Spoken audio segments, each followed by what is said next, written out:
para que puedan repasar estos conceptos, que es muy importante, los tengan claros porque siempre vienen en admisión 1. Parte teórica es fijo en admisión 1. Dice, respecto a los coloides, ¿cuáles de las siguientes proposiciones son correctas? Primero, las dispersiones coloidales pueden ser sólidas, líquidas o gaseosas, ¿ya?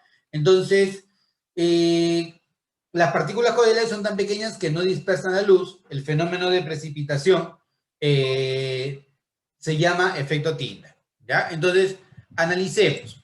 Primero, cuando nosotros hablamos de dispersiones coloidales, hablamos de sistemas que son microheterogéneos, ya que se encuentran con un tamaño de partícula intermedio entre una suspensión y una solución, ¿ya? Una solución tiene un tamaño de partícula pero tan pequeño, ya que atraviesa cualquier medio filtrante. En el caso de la suspensión, las partículas son grandes, que incluso son afectadas por efecto de la gravedad y sedimentan. Ejemplo, el agua con arena, ejemplo, el agua con cocoa, ¿no? Donde hay sedimentación, ¿ya? Y cuando tú hablas de una dispersión coloidal, las dispersiones coloidales pueden atravesar los medios filtrantes, ¿ya? Entonces, no pueden ser detenidas por el método de filtración, tienen que ser detenidas por otros métodos.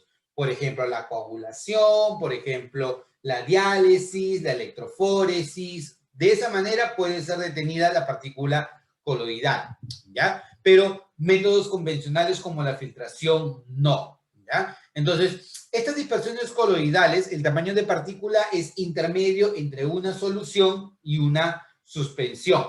Ahora, dependiendo del medio disperso y el medio dispersante, tú vas a tener diferentes nombres para las dispersiones coloidales. Por ejemplo, no existe una dispersión gas-gas. ¿Por qué? Porque las dispersiones gas-gas son soluciones ideales. Si escuchas en algún momento el término solución ideal, el término solución ideal está referido a una mezcla gas-gas. Por ejemplo, el aire es una solución ideal porque es una mezcla gaseosa. No existen dispersiones coloidales gas-gas, ¿ya? Si yo tengo una fase dispersa de líquido en gas, voy a tener un aerosol. Ejemplo, la niebla. Si es el sólido en gas, se llama aerosol sólido. Por ejemplo, el humo, ¿ya? Líquido en gas es aerosol. Sólido en gas es el humo. Por ejemplo, la neblina o, por ejemplo, el aerosol sólido, por ejemplo, el humo, ¿ya? Si yo tengo la dispersión de gas en líquido, a esto se le llama una espuma. Ejemplo, la crema batida. Ejemplo, la crema de afeitar. Si yo tengo, por ejemplo, una dispersión de gas en sólido, tengo la espuma sólida. Por ejemplo, el malvavisco, lo que nosotros llamamos el marshmallow, por ejemplo. El marshmallow es un ejemplo de una espuma sólida. O la esponja. La esponja también es un ejemplo de gas en sólido. Si nosotros hablamos de una dispersión de líquido en líquido, es una emulsión. Ejemplo, la leche. Ejemplo, la mayonesa, ¿ya? La mayonesa se prepara con huevo y aceite, ¿no? Entonces, huevo, aceite, lo metes en la licuadora y supuestamente vas a tener tu emulsión. Pero punto importante, que si solamente tiene huevo y tiene leche y te olvidaste de echarle el limón, perdiste. ¿Por qué? Porque se terminan separando las fases. Lo que muchas veces nosotros decimos, oye, se cortó la mayonesa. No es que se cortó la mayonesa, sino que por ahí te olvidaste de echarle el limoncito. El limón lo que hace es generar un agente o ser una molécula grande que logra unir las partículas del aceite con las partículas de la clara del huevo, porque aceite y clara de huevo no se quieren ver, ¿ya? No hay interacción entre ellos. Entonces, como no hay interacción, lo que tú haces es colocar un medio emulsificante. Y el medio emulsificante en este caso son las gotitas de limón que te sirven para poder unir a las partículas de aceite con las partículas de huevo. No solamente para darle sabor a la mayonesa, sino para estabilizar la emulsión, ¿ya? Entonces, en ese caso hablamos de una emulsión. Si tenemos líquido en sólido, tenemos una emulsión sólida. Ejemplo, la mantequilla. La mantequilla es una emulsión sólida, ¿ya? Ahora, Si tenemos sólido en líquido, a esto se le conoce con el nombre de sol. Ejemplo, las pinturas. Las pinturas son ejemplo de sólido en líquido, es un sol. Y si fuera sólido en sólido, es un sol sólido. Ejemplo, piedras preciosas como el rubí. Entonces, dependiendo de si tú tienes una fase dispersa o una fase dispersante, sólida, líquida o gaseosa, vas a tener diferentes fases del coloide o la dispersión coloidal. En el primer caso me dice, las dispersiones coloidales pueden ser gaseosas, pueden ser líquidas o pueden ser sólidas. ¿Tú qué dices? ¿Sí o no? ¿Verdadero o falso? A ver, ayúdame. Yes or not. True or false. ¿Ah? Habla, rapidito. Las dispersiones coloidales pueden ser sólidas, líquidas o gaseosas. ¿Sí o no? Oye, habla. ¿Sí o no? Sí, claro, lo estamos viendo. Pueden ser sólidas, líquidas o gaseosas, es cierto. No, no me estás haciendo caso, creo que te está yendo por otro lado. Voy a pedir que las cámaras estén encendidas, ¿ah? A partir de la próxima clase. No me estás haciendo caso. Dice, siguiente. Las partículas coloidales son tan pequeñas que no dispersan la luz. Ah, ya, este es un punto, ¿no? El efecto de dispersión de la luz se conoce con el nombre de efecto Tyndall, ¿no? Que es lo que observas tú, por ejemplo, acá en el bosque se ve el efecto Tyndall, o por ejemplo, cuando entras a una habitación en donde no has entrado mucho tiempo, ¿no? Se levanta el polvo y entra un rayo de luz. Entonces tú puedes ver el rayo de luz cómo atraviesa el recinto, ¿no? Entonces ese efecto de poder observar el rayo de luz se debe a que la luz pasa a través de la partícula coloidal y se dispersa la luz. Ese efecto se conoce con el nombre de efecto Tyndall. O por ejemplo, cuando hay un día de mucha neblina, ¿no? Y en el pasamayo, por ejemplo, y pasan los carros con sus faros encendidos, los famosos faros neblineros, tú puedes ver cómo el rayo de luz atraviesa la neblina. Ese es el efecto Tyndall, una manifestación del efecto Tyndall, ¿no? En las discotecas también me han contado de que esas luces psicodélicas, cuando lanzan un polvito, no sé qué será ese polvito, lanzan el polvito, también tú puedes ver los rayos de luz cómo se mueven, ¿no? Entonces, eso también es una manifestación del efecto Tyndall. En las soluciones no ocurre eso, porque, por ejemplo, mira, si tú ves aquí la imagen que está abajo, ¿ya? En la imagen que está abajo tú puedes observar cómo la luz sí puede ser vista acá, pero no puede ser vista acá. Es porque esto es una solución y esto es una dispersión coloidal, ¿ya? En las soluciones la partícula es tan pequeña que no ocurre el efecto Tyndall. Y otro efecto importante o otro fenómeno importante que ocurre en los coloides es el movimiento browniano. El movimiento browniano fue descubierto por primera vez en el polen. Tú dejas caer polen en agua, lo ves en un microscopio y ves cómo de manera espontánea las partículas del polen se empiezan a mover de manera desordenada, ¿ya? Ese mismo efecto es el que ocurre en las dispersiones coloidales y estabiliza a la dispersión coloidal, porque si no, de otro modo, caerían por efecto de la gravedad y sedimentarían. Y eso no pasa en las dispersiones coloidales. El movimiento browniano ayuda a estabilizar a las partículas coloidales. Entonces, las partículas coloidales son tan pequeñas que no dispersan la luz. ¿Qué tú dices? ¿Verdadera o falsa? ¿Qué marcas? Habla, ¿verdadero o falso? Oye, habla, ¿verdadero o falso? Falso, claro, falso, recontrafalso, listo, falso. Dice, el fenómeno de precipitación de los coloides se llama efecto Tyndall. ¿Qué tú dices? ¿Sí o no? Precipitación de los coloides. ¿Ah?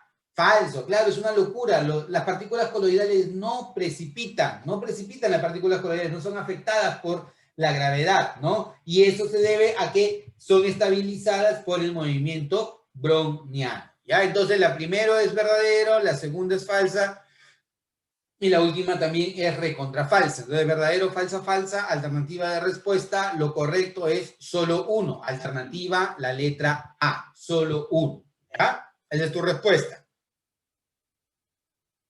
Siguiente. Determine el volumen en mililitros de ácido nítrico al 15% en masa y de densidad 1,0989 gramos por mililitro que se debe emplear para preparar 400 mililitros de una solución 0,992 molar en ácido nítrico, ¿ya? Y te dicen que la masa molar del ácido nítrico es 63 gramos por mol, ¿ya? Listo, chicos. Entonces, ¿cómo hacer esto? Lo primero que te dije es plantear la ecuación, ¿cierto? Plantear la ecuación de la siguiente manera. Dices, oye, yo tengo esta solución al 15%, y densidad 1,0989 gramos por mililitro. ¿Ya? El volumen me están pidiendo. ¿Qué volumen de él necesito para poder llegar a 480 mililitros de él de molaridad 0,992 mol por litro? ¿Ya? Entonces, te voy a revelar algunos secretos. ¿Ya? Lo que ocurre es como tú estás a punto de ser ya cachimbo, ¿ya? Tú ya has visto todo, pero una de las cosas que ocurre acá es que este es un problema típico de dilución. Si tú ya has practicado muchísimo sus problemas de mezclas de soluciones, neutralización o dilución, este es un problema clásico de dilución, ¿ya? Es un problema en donde yo voy a partir de una solución concentrada para obtener una solución diluida. Pero digamos que yo no me doy cuenta en el examen de admisión que eso es así. Entonces lo que tengo que hacer es interpretar el texto para poder plantear mi ejercicio y darle solución, ¿ya? Acá, yo lo que podría pensar a primera manera, un casi cachimbo, ¿ya? Digo, bueno, tengo mi porcentaje en masa que es el 15%. Estoy hablando de una solución concentrada y voy a pasar a una solución diluida. ¿Y cómo voy a lograr eso? Posiblemente agregando mayor cantidad de solvente. Acuérdate que la dilución se da cuando tú agregas solvente a la solución concentrada para convertirla en una solución diluida. No tengo forma de cómo darme cuenta directamente con el texto si es así. Entonces, si yo no me doy cuenta de esa manera, planteo la ecuación para ver a lo que llego, ¿ya? Entonces, lo que me dicen es, quiero saber qué volumen de él necesito para conseguir esto. ¿Ya? Entonces, lo primero, ojo, recuerda, ¿no? Es resolverlo mentalmente y luego de resolverlo mentalmente ya vas a la operación. Si yo tengo molaridad y volumen, tengo el número de moles, ¿cierto? ¿Eh? Tengo el número de moles. Y este número de moles con la masa molar me va a dar la masa del ácido nítrico, ¿sí? Me va a dar la masa del ácido nítrico. ¿Y te acuerdas el ejercicio que vimos hace unos cuantos minutos? ¿Ya? La masa del ácido nítrico no cambia, porque yo no estoy agregando ácido nítrico. El problema no me dice que yo agrego ácido nítrico. Si yo tuve acá 10 gramos de ácido nítrico, los mismos 10 gramos van a estar acá. Profe, pero se ve que uno es más grande que el otro. Sí, porque agregaste agua, seguro, ¿no? Pero la cantidad de ácido nítrico no ha cambiado. Si acá hay 5 gramos, acá va a haber 5 gramos. Si acá hay 10 gramos, acá va a haber 10 gramos. No ha cambiado. Entonces, esta masa que yo tengo acá es la misma masa que está acá. Pero esa masa en esta solución me está representando ¿cuánto? El 15%. Entonces te pregunto, ¿puedo obtener la masa total, sí o no? Sí, ¿verdad? Porque yo sé que esta masa me representa el 15%. La masa total va a ser el 100%. Y si tengo la masa total y tengo la densidad, ¿qué puedo ya? El volumen. Se acabó el problema. Se acabó. Listo. O sea, es simplemente ahora todo esto llevarlo a números para poder hallar una respuesta. ¿Ya? Entonces, veamos poco a poco. ¿Sí? La idea es plantearlo bien. Nos dice, el número de moles es la masa entre la masa molar y también es igual a la molaridad por el volumen. Esta fórmula es poderosísima, ¿eh? Te la recomiendo para el caso de la molaridad. Entonces, ¿yo qué voy a hacer? Voy a reemplazar la molaridad, el volumen y la masa molar que me la están dando, dicen que vale 63, ¿ya? ¿Para calcular qué cosa? Para calcular la masa del ácido nítrico, la masa del soluto, ¿ya? Entonces, a la hora de operar, yo tengo esto, la masa entre la masa molar, que vale 63, es igual a la molaridad, 0,992, que está acá, por el volumen, 0,48 litros. Profe, pero acá dice 480 mililitros. Claro, pero tú acuérdate que el volumen tiene que estar aquí en litros. Despejas todo este tanquecito y obtienes la masa. ¿Cuánto te va a dar la masa? La masa te va a dar 29,998 gramos de ácido nítrico. ¿Ya? Obvio que tú lo tienes en tu calculadora. Porque si tú quieres le pones 30 ahí, lo que te importa es el valor que está en tu calculadora. 29,998. ¿Ya?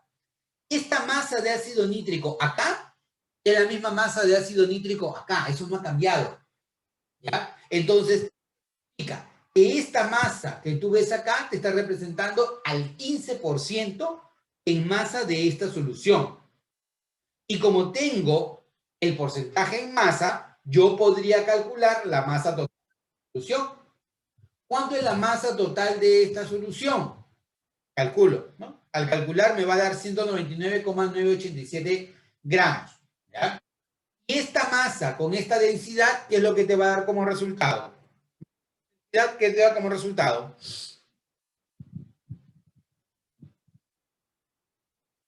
Oye, masa con densidad, ¿qué te da como resultado? Volumen, claro. Con la masa Y la densidad, puedes calcular el volumen. Más entre la densidad, menos el volumen. O sea, tengo que dividir 199,987 entre 1,0989 y debo obtener el volumen. ¿Cuánto me da el volumen? 181,988 mililitros. ¿Ya? Entonces, esa debería ser tu respuesta. ¿Con cuál coincide? ¿Con qué alternativa? Con la alternativa. ¿Con qué alternativa coincide?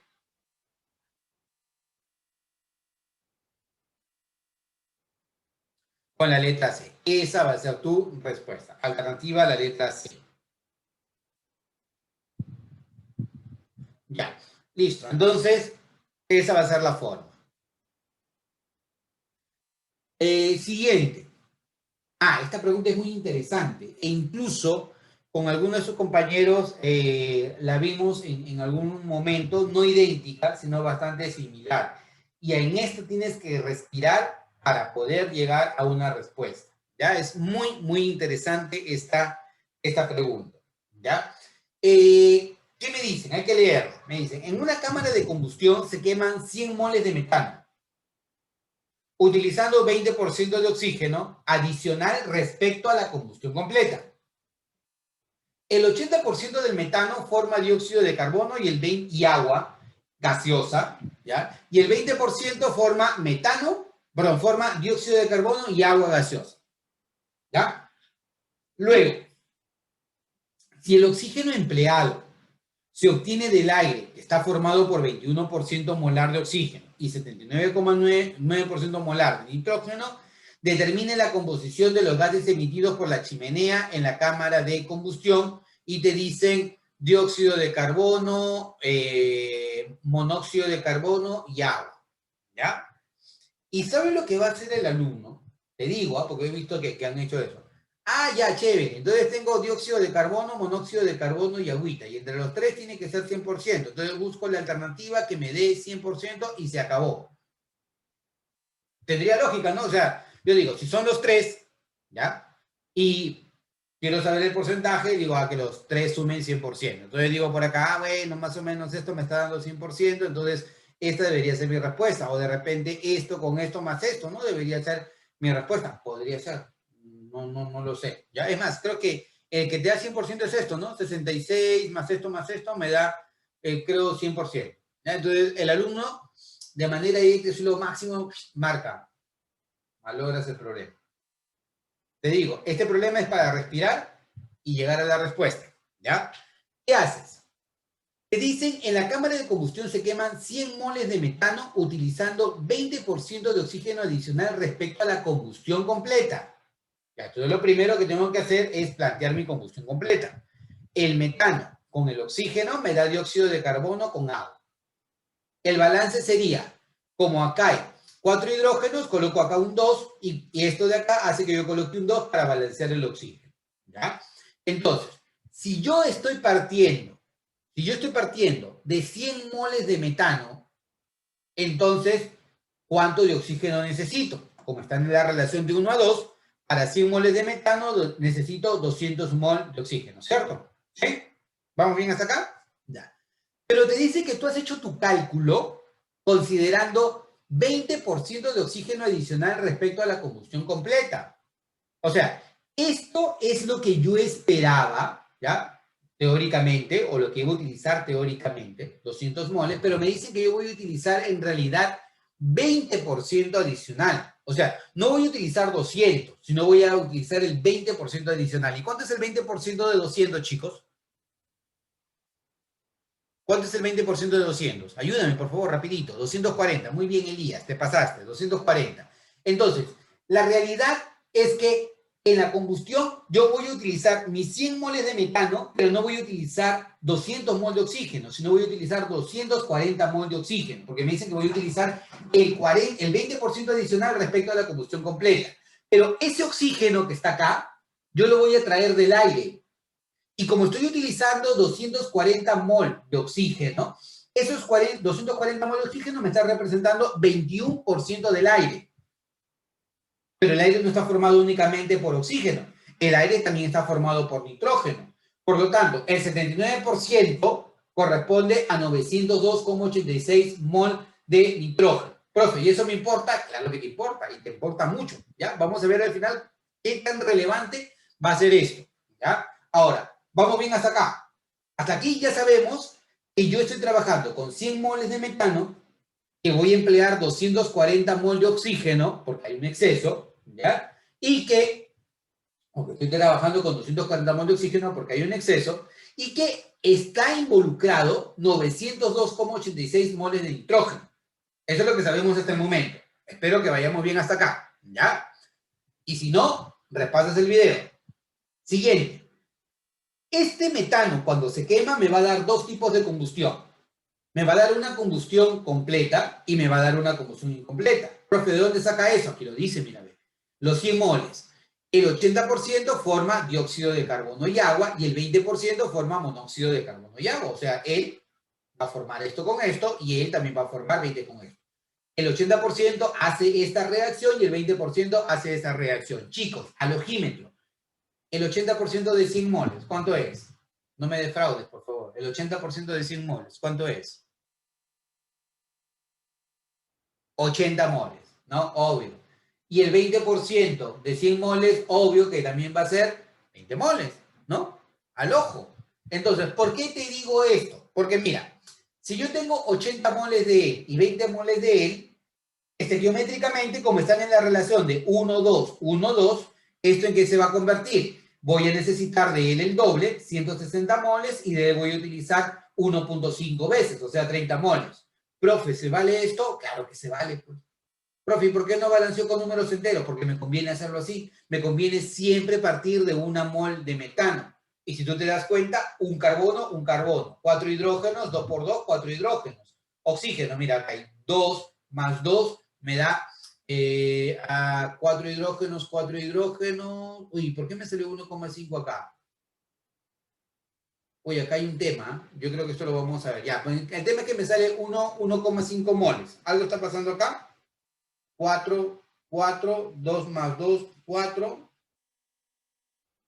Un carbono, 4 hidrógenos, 4 hidrógenos. Y acá está ocurriendo que tengo 2 oxígenos. Ah, no, perdón, que estoy hablando. Qué burro, ya no me doy cuenta, me he emocionado. Mira, a ver, acá hay 2 oxígenos, más un oxígeno son 3 oxígenos, ¿cierto? Y para que sea 3, acá es 1.5. Qué burro, no me había dado cuenta, ¿ya? Entonces, como acá hay 3 oxígenos, 1,5 por 2, ahí están tus 3 oxígenos, ¿ya? Entonces, estoy logrando 1,5. Si quieres le pones 3 medios, no hay problema. La cosa es que tienes 20 moles por 1.5 me da 30 moles, ¿ya? Entonces ya tengo la cantidad de oxígeno. Ahora, como la relación es 1, 2, 1, 2, entonces estos 80 moles va a hacer de que se generen o que trabajes acá con 80 mol y acá con 160 mol. Y como acá tú tienes 20 mol de metano, acá va a ser 20 mol de metano y 40 mol de agua. ¿Ya? Chicos, díganme, ¿vamos bien hasta acá, cierto? ¿Sí? Díganme que sí, ¿eh? ¿Vamos bien hasta acá? ¿Sí o no? Justin, Diego, Alejandro, ¿todos se dieron cuenta? Perfecto. Entonces, hasta ahí vamos. Ahora viene lo más interesante. Lo más interesante es esto, darnos cuenta de la cámara de combustión. En mi cámara de combustión está entrando metano 100 moles. Está entrando oxígeno 240 moles, que son las de acá. Y está entrando nitrógeno 902,86 moles. Eso es lo que está entrando a la cámara de combustión. ¿Ya? ¿Y qué es lo que está saliendo? De dióxido de carbono está saliendo 80 moles. Profe, ¿de dónde saca esto? De acá, mira, está 80 moles. De monóxido de carbono están saliendo 20 moles. Acá están las 20 moles. De agüita están saliendo 200 moles. 160 más 40. Profe, ¿por qué considera el agua? Porque aquí te dicen que el agua sale en fase gaseosa. Entonces, ahí están tus 200 moles. ¿Ya? Pero también te están diciendo, o tienes que darte cuenta, que el oxígeno que ingresó fueron 240 moles, pero tú has consumido nada más 190 moles.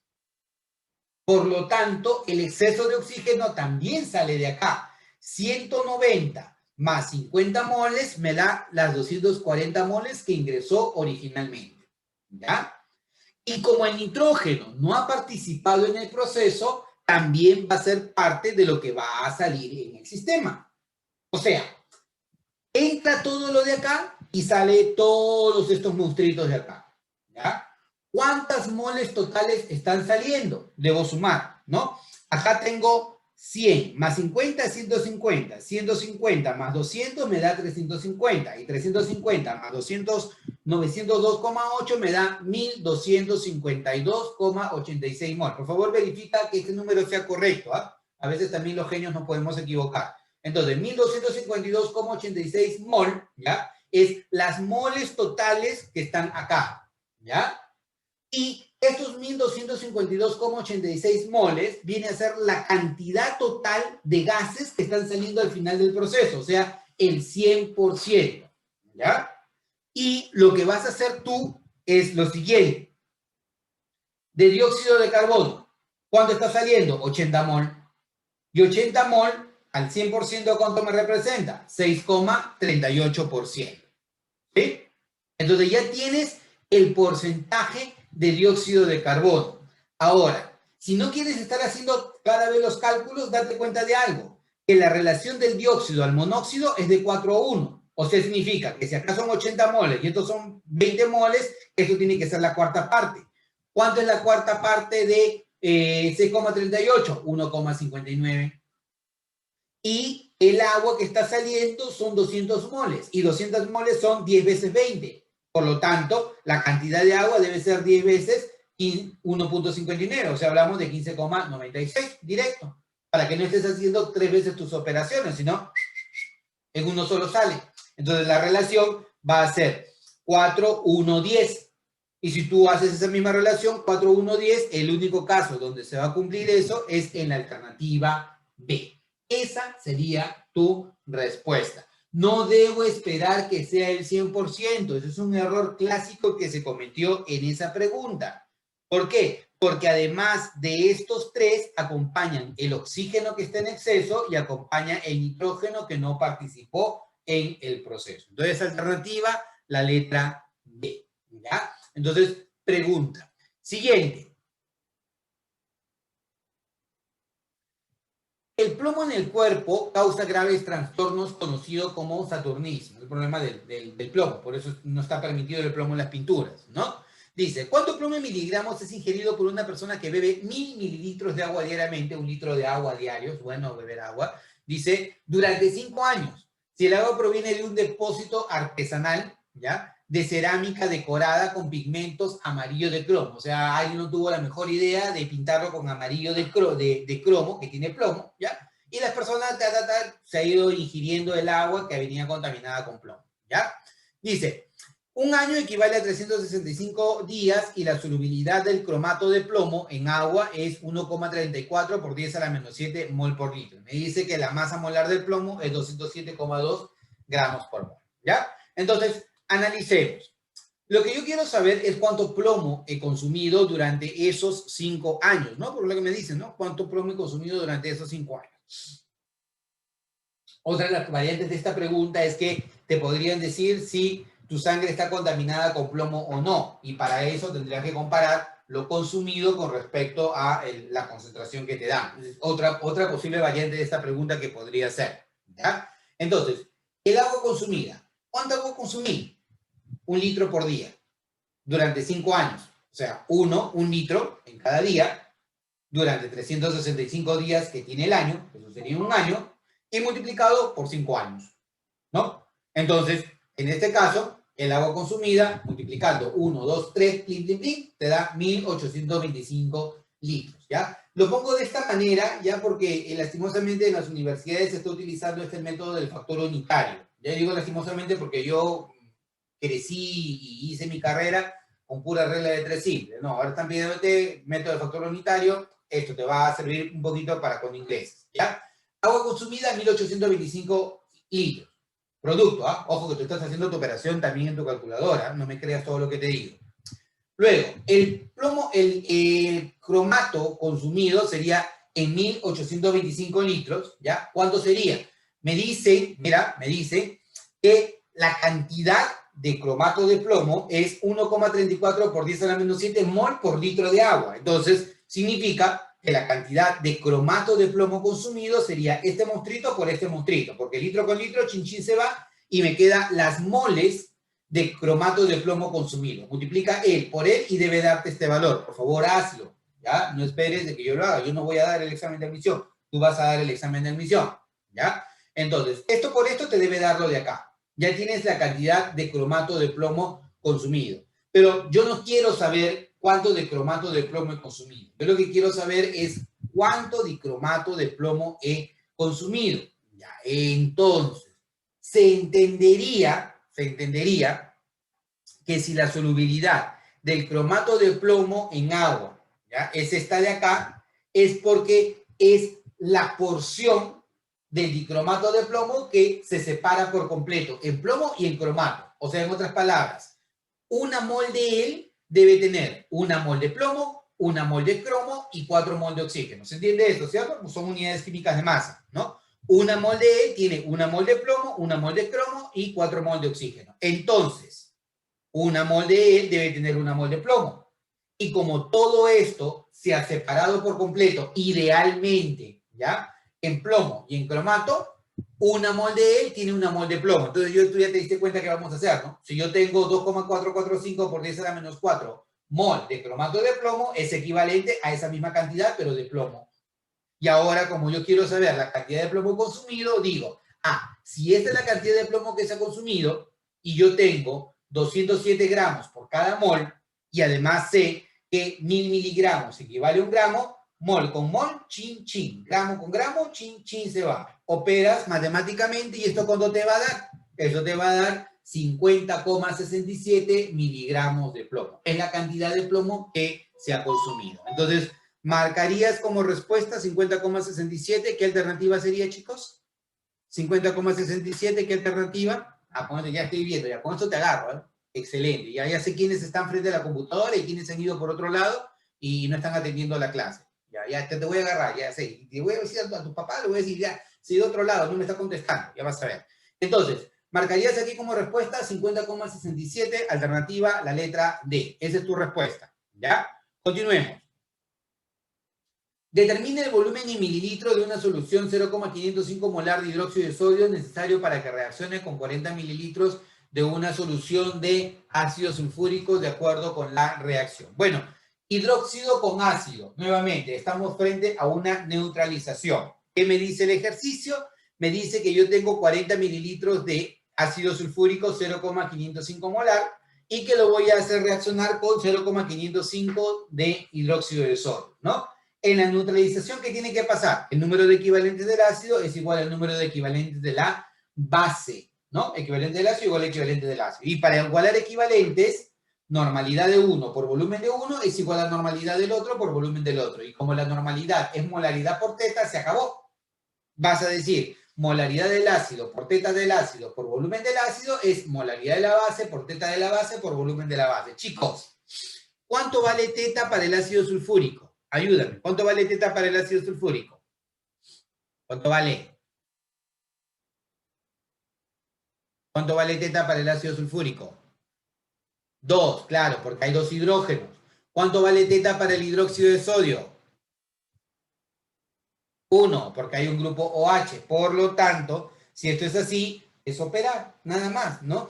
La molaridad, 0,505 por teta que vale 2, por el volumen que es 40 mililitros, es molaridad, que es 0,505 por el teta que vale 1 y por el volumen. Obviamente, él con él se va y me va a quedar que el volumen de la base son 80 mililitros. Alternativa de respuesta, la letra E. Esa sería tu respuesta. Neutralización. ¿Ya? Siguiente. ¿En qué masa de agua deben disolverse 25 gramos de sulfato cúprico pentahidratado, ¿no?, para obtener una solución de al 8% en masa de sulfato de cobre? Bueno, veamos acá. Yo tengo una cierta cantidad de agua, que no sé cuál es, en la cual voy a disolver 25 gramos de sulfato de cobre y la idea es obtener, ¿no?, 8% en masa de sulfato de cobre. Esa es la idea, ¿ya? Ahora, ¿qué es lo que yo digo? Si yo tengo el sulfato de cobre, en el sulfato de cobre, por cada 249,5 gramos, voy a obtener 159,5 gramos de sulfato de cobre. Profe, ¿por qué? Por unidades químicas de masa, pues, ¿no? Sí, hay una proporcionalidad. Todo este monstruito pesa 249,5 y este tanquecito solamente 159,5. ¿Y cómo lo vas a relacionar? Fácil, porque mira, aquí te dicen que tú tienes 25 gramos de todo el monstruito. Entonces puedes hallar la masa del tanquecito. Entonces, de acá despejando, ¿no? Vas a decir, esta masa es a 159,5, como 25 es a 249,5. Despejas y hallas la masa M. ¿Cuánto vale la masa M? 15,98 gramos de sulfato de cobre. Esa es la masa de sulfato de cobre que yo voy a tener acá. Pero esta masa te tiene que representar ¿cuánto? Te tiene que representar el 8%, ¿cierto? Entonces, hace lo siguiente. 15,98 gramos me debe representar al 8%. La masa de la solución me debe dar ¿cuánto? Me debe dar 199,77 gramos. Eso sería la masa total. ¿Ya? Pero, como de esos 100 gramos, ¿ya? Tú has agregado 25 gramos de él, la diferencia es lo que tienes que agregar de agua. Por lo tanto, si eran 200 gramos y ya te habías agregado 25 gramos, la diferencia que tienes que agregar de agua, ¿cuánto es? 175 gramos. Alternativa de respuesta, la letra C. Esa sería tu respuesta. ¿Ya? Hasta acá, chicos. Preguntas, consultas, comentarios, porque ya nos estamos quedando sin tiempo. Algo que necesiten que lo veamos y si no, lo vemos a través del chat.